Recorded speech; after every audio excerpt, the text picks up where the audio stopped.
ओम शांति। संकल्प और बोल के विस्तार को सार में लाने वाले, जैसे बोलते भी बहुत हैं, संकल्प भी बहुत चला देते हैं, तो ये जो विस्तार है इसको सार में लाना है। और अगर सार में ले आए तो अंतर्मुखी हो जाएंगे। वरना कम संकल्प चलाना, कम बोल का इस्तेमाल करना, तो नेचुरली इतना विस्तार है, उसको सार में ले आओ तो अंदर अंदर जाते रहेंगे, अंतर्मुखी हो जाएंगे। क्योंकि जितना बाहर की आवाज कम करते हैं उतना अंदर की आवाज, माना जो बाबा के साथ कंबाइंड स्वरूप का एहसास होता है, उतना अंदर गहरी गहरी होती जाती है। यही है अंतर्मुखता। कहीं कहते हैं हम चुप हैं, हम अंतर्मुखी हैं। अंतर्मुखता का ये अर्थ ये नहीं होता।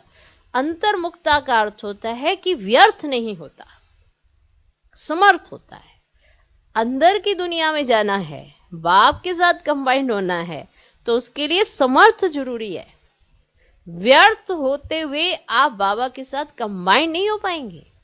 कहीं आपको लगे कि व्यर्थ भी चल रहा है और बाबा बाबा भी करते रहेंगे तो आप फीलिंग कर पाएंगे उस चीज की, ये पॉसिबल ही नहीं है। समर्थ में बाप है साथ, व्यर्थ में बाप नहीं, माया साथ होती है। तो जितना ही व्यर्थ का जंजाल होता है उतना ही बाप से दूर हो जाते हैं। और ये खुद को पता होना चाहिए, इतना ज्ञान मिल चुका है कि व्यर्थ क्या है। जब वो चीज व्यर्थ है, उसका कुछ मतलब नहीं है, कोई अर्थ ही नहीं है, तो उसके पिछाड़ी जाना ही क्यों। कुछ ऐसा संकल्प क्रिएट करिए जिससे आपकी ताकत बढ़े।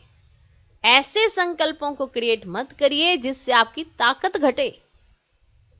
ताकत कब घटती है? जब व्यर्थ होता है। ताकत कब बढ़ती है? जब समर्थ होता है। और अब ये समर्थ व्यर्थ लाए कहां से? जो बाबा के साथ रहते हैं तो बाबा के महावाक्यों में समर्थ ही समर्थ है।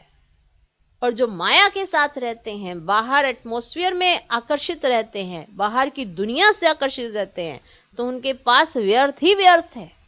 बहुत कमजोर हो जाते हैं वो। उनके पास संकल्पों को समर्थ करने की ताकत ही नहीं होती है। कोई अगर व्यर्थ संकल्प आ गया तो उनके पास जनरेट करने की समझ भी नहीं होती है कि मैं इसके ऊपर कौन सा संकल्प इमर्ज करूं। अब सोचो, हम सबको ज्ञान मिला हुआ है, लेकिन हम व्यर्थ को समर्थ बदलने में कितना टाइम लेते हैं या क्या समझ यूज करते हैं, ये आप सबका अपना अपना कर्म है, मेरा भी अपना कर्म है ये। और इसी कर्म का आप सुख लोगे। तो व्यर्थ और समर्थ, व्यर्थ क्या करता है, समर्थ क्या करता है, और जहां समर्थ होता है वहां अंतर्मुखता आ ही जाती है।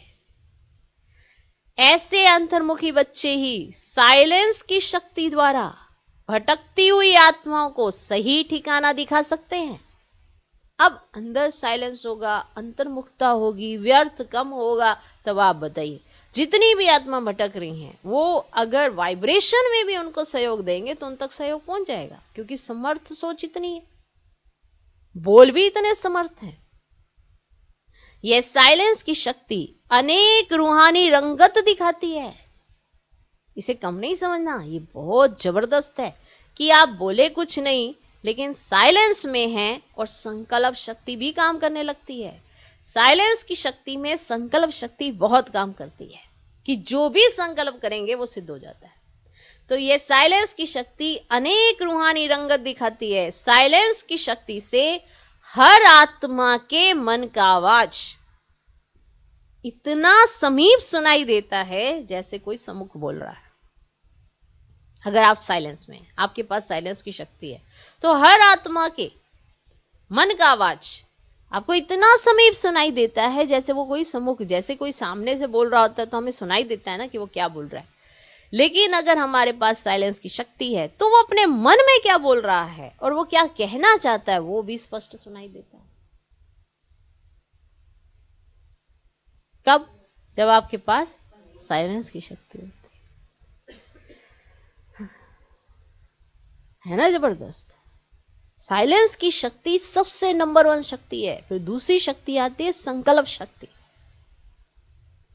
साइलेंस, संकल्प, ये बहुत कार्य करते हैं। साइलेंस का मतलब एक नहीं चुप, एकदम चुप, वो नहीं होता। साइलेंस मतलब एक ऐसी शांति जिसके अंदर कोई भी आएगा तो शक्ति फील करेगा।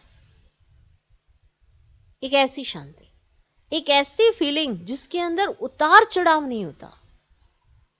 अगर साइलेंस होती है, साइलेंस की शक्ति होती है, तो संकल्प शक्ति बहुत ज्यादा कार्य करती है।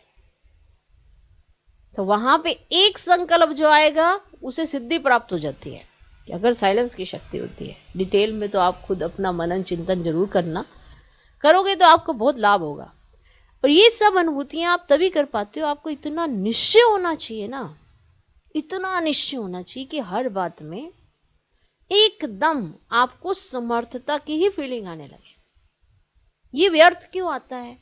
जब क्या क्यों होता है तो व्यर्थ आता है, ऐसा क्यों कर रहा है, वो वैसा क्यों कर रहा है, और इतना सारा ड्रामा आप अच्छे से जानते हो, फिर भी हम ऐसे कहते हैं ये क्यों कर रहा है, वो क्यों कर रहा है, ये क्यों कर रहा है। इसीलिए हमारी साइलेंस भी भंग हो जाती है और संकल्प शक्ति भी काम नहीं करती है, और फिर सफलता नहीं मिलती है। तो फिर वही वाला विश्वास पैदा नहीं होता, और फिर वही निश्चय बुद्धि से संशय बुद्धि हो जाते हैं। बात तो बड़ी स्पष्ट है, लेकिन इसका बीज रूप समझना बड़ा जरूरी है। तो साइलेंस की शक्ति बहुत जबरदस्त होती है, जिससे हर आत्मा के मन का आवाज इतना समीप सुनाई देता है। इसलिए नहीं माना आपने किसी की नेगेटिविटी नोटिस कर दी, वो तो व्यर्थ है। आपने पॉजिटिविटी नोटिस करनी है साइलेंस की शक्ति से। ये कोई साइलेंस की शक्ति है। साइलेंस की शक्ति उस आत्मा की विशेषता को उजागर करेगी जो दब जाती है। आप 24 घंटे व्यर्थ नहीं सोच सकते। समर्थ भी सोचते हो, अच्छा भी सोचते हो, लेकिन 24 घंटे अच्छा सोचेंगे तो अच्छे बन जाएंगे, इसलिए व्यर्थ साथ सोच लेते हो, इसीलिए समर्थता नहीं आती है। तो थोड़ा विचार करो, हर आत्मा में कोई ना कोई विशेषता है, लेकिन वो हमको देखनी है कि उसके मन का भाव क्या है, उसको किस चीज की अतृप्तता है, और वो परमात्मा से लेकर उसको तृप्ति कराओ। क्योंकि आत्मा को चाहिए संतुष्टता, और आत्मा को जो संतुष्टता चाहिए वो आत्मा के ही गुण और शक्तियों से मिलता है उसे, और कोई स्थूल साधनों से नहीं मिल सकता। ओके, तो इस तरह से आप भी उस चीज की डेप्थ में जाया करो जो भगवान ने कहा है ना, भगवानुवाच, उसके महत्व को समझो, फिर आप उस चीजों का सार समझ सकते हो कि ये मतलब क्या है इसका। ओम शांति।